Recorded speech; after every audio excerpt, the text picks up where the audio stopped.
खाद्यपदार्थ विक्री करणारी कंपनी श्री रामदेव बेकरी सुरत येथील असून सादर कंपनीवर कायदेशीर गुन्हा दाखल करण्यात यावा यासाठी मागणी होत आहे। शहादा तालुका येथील प्रकाशा या गावात काही खाद्यपदार्थ हे पाकिटमध्ये पॅक करून दुकानात विक्रीसाठी आले आहेत।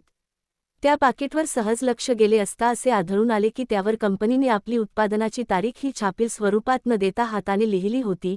खरे तर एलएम नियम 2011चा नियम 6 नुसार उत्पादनाची तारीख ही पॅकेजवर स्पष्टपणे छापली जाणे आवश्यक आहे, तरी ती हाताने लिहून गावात विक्रीसाठी आणण्यात आली होती। जर अशी वस्तूची उत्पादनाची तारीख ही हाताने लिहिली असेल तर त्या वस्तूची खरी तारीख ही कशी सिद्ध करायची? आणि जर हे पदार्थ खाल्ल्यानंतर काही अनुचित घटना त्या व्यक्तीसोबत घडली तर त्याला जबाबदार कोण? हा मोठा प्रश्न उपस्थित होतो। कोणतेही सीलबंद खाद्यपदार्थ हे त्याच्या उत्पादन केल्या तारीखनंतर काही काळात खराब होत असतात, त्यामुळे त्यावर खरी तारीख लिहिणे हे बंधनकारक आहे। तरी या गोष्टीकडे लक्ष देऊन त्या वस्तू उत्पादन करणाऱ्या कंपनीवर योग्य ती कारवाई करण्यात यावी ही अशी विनंती प्रकाशा व परिसरातील सामान्य नागरिक करत आहे। ए न्यूजसाठी राजू साळी, प्रकाशा।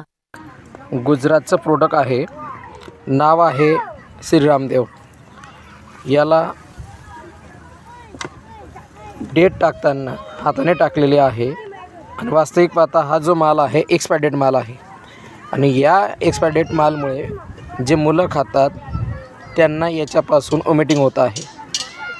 फुले माल ठेवतात या ठिकाणी लिहिताना बिफोर 90 डेज असं कॉम्प्युटराइज लिहिलं आहे, पण मॅन्युफॅक्चर डेट हाताने टाकलेली आहे। या कंपनीचा कोड बंगाल लक्षात घेता संबंधित कंपनी लवकर बंद झाली पाहिजे, अन्यथा मुलांचं आरोग्य धोक्यात येईल यातील मात्र शंका नाही।